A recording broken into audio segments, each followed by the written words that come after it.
Assalamualaikum warahmatullahi wabarakatuh. Perkenalkan, nama saya Sulisya Nurlasyana Putri, biasa dipanggil dengan Sulis, dengan jurusan PDSD dengan NIM 857291682. Pada kesempatan kali ini saya akan menjelaskan tentang peran ontologi, epitologi, dan aksiologi dalam membentuk dasar filsafat ilmu.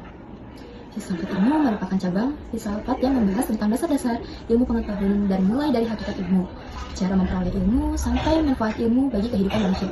Dalam filsafat ilmu terdapat 3 landasan utama, yaitu ontologi, epitologi, dan aksiologi. Ketiga landasan ini saling berkaitan dan menjadi dasar penting dalam perkembangan ilmu pengetahuan. Yang pertama, ontologi. Ontologi berasal dari kata otos yang berarti yang ada, dan logos yang berarti ilmu.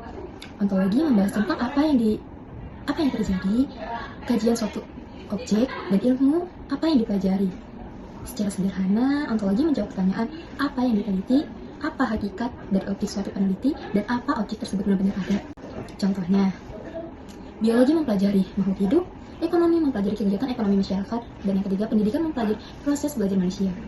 Ontologi membantu suatu ilmu memiliki fokus yang jelas sehingga tidak bercampur dengan ilmu lain. Contoh nyata, dalam kehidupan misalnya ada siswa yang sering terlambat mengumpulkan tugas, seorang guru ingin mengetahui penyebabnya. Dan dalam ontologi yang menjadi objek kajiannya adalah perilaku siswa, kebiasaan belajar siswa, dan faktor yang mempengaruhi keterlambatan tugas. Artinya, guru harus menentukan terlebih dahulu apa yang ingin diteliti sebelum mencari solusi. Contoh lainnya adalah saat COVID-19, para ilmuwan mempelajari virus corona. Mereka meneliti apa itu virus corona, bagaimana bentuknya, dan bagaimana penyebarannya, dan dampak bagi tubuh manusia. Itu termasuk kajian ontologi karena membahas hakikat objek yang diteliti. Jadi, ontologi menjadi langkah awal dalam membangun ilmu pengetahuan.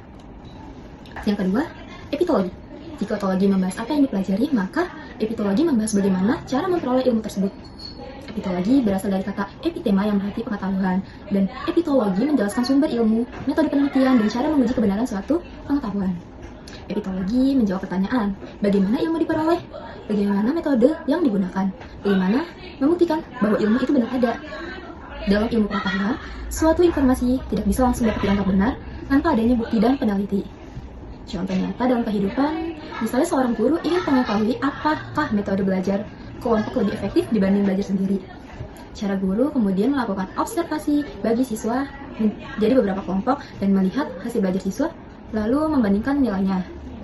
Dari hasil meneliti itu, guru bisa menarik kesimpulan berdasarkan data dan bukan hanya pribadi. Proses inilah yang disebut epistemologi. Contoh lainnya, saat dokter menentukan penyakit pasien, dokter tidak langsung menebak. Dokter akan melakukan pemeriksaan, lalu mengecek gejala dan melakukan tes laboratorium, lalu menentukan agonis.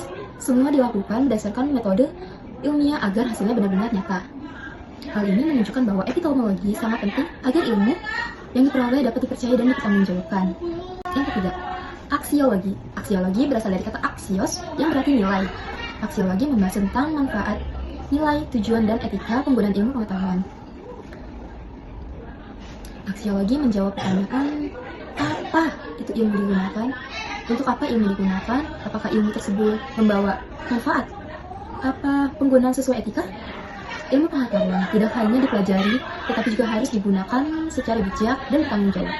Contoh nyata dalam kehidupan sehari-hari yang bisa kita lakukan adalah contohnya media sosial dan teknologi internet. Teknologi internet sangat membantu manusia. Yang pertama, mencari informasi, belajar online, berkomunikasi jarak jauh, dan mempermudah pekerjaan. Namun, di sisi lain, internet juga disalahgunakan untuk berita hoax, menyalahgunakan penipuan, atau crime bullying, atau penyebaran ujar kebencian. Disinilah pentingnya aksiologi, yaitu mengarahkan ilmu teknologi agar digunakan untuk hal yang baik. Contoh lain, ilmu kedokteran digunakan untuk menyembuhkan pasien dan menyelamatkan nyawa manusia karena dokter memiliki metode atau kode etik agar ilmunya tidak disalahgunakan. Dalam dunia pendidikan juga sama, seperti guru tidak hanya mengajarkan pelajaran, tetapi juga mengajarkan nilai moral, kedisiplinan, atau tanggung jawab kepada siswa. Jadi, aksiologi mengajarkan bahwa ilmu harus memberikan manfaat bagi manusia dan digunakan dengan etika dan baik.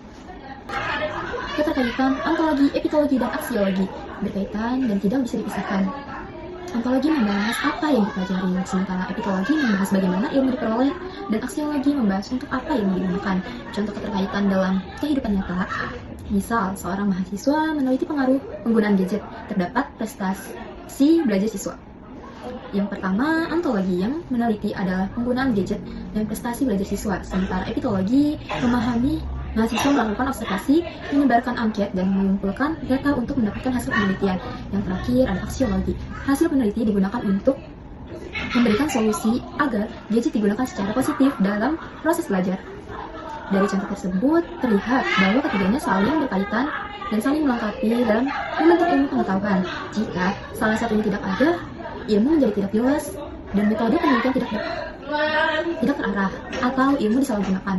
Karena itu, ontologi, epistemologi, dan aksiologi menjadi fondasi utama dalam filsafat ilmu. Kesimpulan yang bisa saya ambil adalah ontologi, epistemologi, dan aksiologi memiliki peran penting dalam membentuk dasar filsafat ilmu. Yang pertama, ontologi membantu memahami apa yang dipelajari objek ilmu. Yang kedua, epistemologi membantu memperoleh ilmu atau metode yang benar. Yang ketiga, aksiologi membantu mengarahkan ilmu agar digunakan untuk secara bijak dan manfaat.